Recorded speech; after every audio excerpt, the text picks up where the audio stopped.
Alright, hi everybody, welcome to my YouTube channel. Today, my YouTube channel is all about Taylor Swift and Swifties and people that like love her and like why.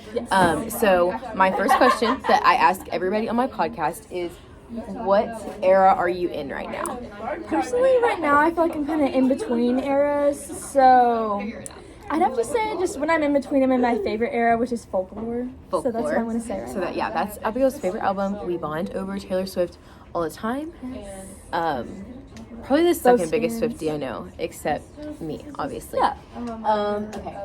My next question that I have for Abigail is, so tell me your story about Taylor. Like, when did you like discover her? When did you fall in love? Like that kind of thing. I'd say I've always been a pretty good fan because when I was little, me and my sister used to listen to it. Yes, but I'd say I became like a super crazy fan after I moved here because before I like met anyone, I didn't really have much to do. I'd listen to Taylor Swift all the time. Oh, okay. So that really made me like really realize how much she's just so good. And then which song was like your first like, oh my gosh, like she's good?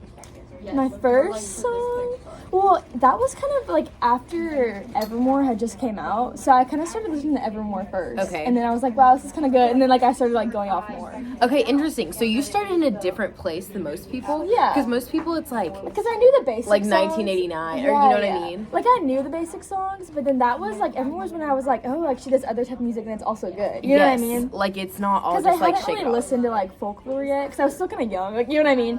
But then that was when I started listening to that genre of music of hers, and then I was like, wow, like she can do it all. Yes, I know, and like that's like the era of like big feelings, and like you're starting to get big feelings too. Yes. So like yeah, she hits different at this time period. Okay, so what song makes you like go crazy? So like it doesn't necessarily have to be your favorite because I know that's so hard. Yeah. But like what song makes you like lose it, or like what are some lyrics that are like, man, like Taylor is just so tailoring right now. Like I think some of the songs makes me go most Farrell's either Cardigan or Champagne Problems.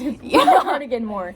Because both of those, the lyrics are just so like wow, and so that just kind of makes me like, you know. like you do stars around my scars. Yeah, like stuff like that. I'm just like, that was so like inspirational because it's just so deep. It's so good, and it's one of those things like if you just listen to it, you don't understand it. You have to read between the lines. Fun fact: I FaceTimed Abigail for Cardigan at the Eras tour, that was so sweet. Yeah, it was great. And then.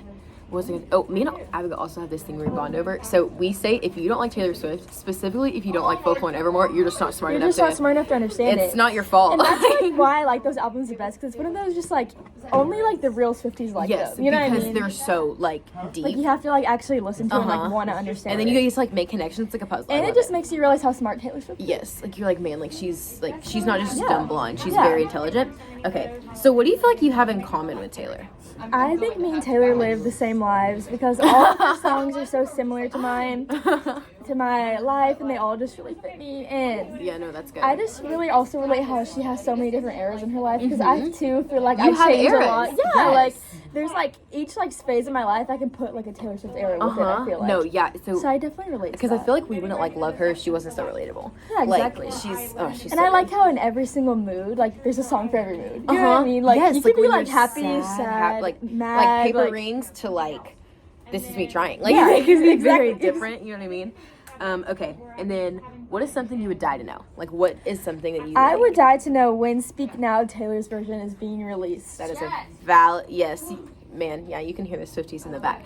Yes, because it's coming up. I love this album. Like, to my core. I love Speak Now. Yeah. Like, that's this one of is those, like one of my kids' ones. Like, all around. Like, I feel like everyone likes Speak Now. Yes, and like, that's one, like, since I was younger, like, and I used to blast that my karaoke machine. There's so many, like, you can, like, scream and sing it, too. Like, yeah, Story of Us. Like, so many, like, household songs. The betrayal on that is crazy. Okay. And then the last question, this one's specific to Abigail, so I won't be asking anybody else this. But because Folklore is, like, one of your favorite albums, I want to know whose side you're on in the Folklore love triangle. I am on Betty's side. Okay, Betty, and tell me why. First of all, I hate James so much because in the entire song, Betty, all he's doing is blaming everybody but himself. He's blaming, like, you were dancing with him, so I, like, F this girl the entire summer. Like, that doesn't make any sense. Just because you were dancing, like, with a guy. And the only reason she was dancing with him is because you never did dance with her. Yes. And the entire time, instead of just owning up to say, like, I shouldn't have done that with Augustine, he's blaming it on her. Like, she asked me to get in the car, but then you shouldn't have gotten in the car. You should have said no. Yes. Oh, my. Abigail's so good. She just made another reference. Augustine, I do feel like Augustine is like Augustine feel and her. Betty are both victims. So yeah, I Yes. feel like James is the villain here. Yes. But I do feel like Betty was the one like who got cheated on. So that is kind of like No. But Augustine didn't have bad intentions with that. I think she didn't mean to hurt Betty with that. She was just in love with James. No. And Augustine's also a victim because she got taken advantage of the entire summer. Yes, and that's not like, it's not fair at all.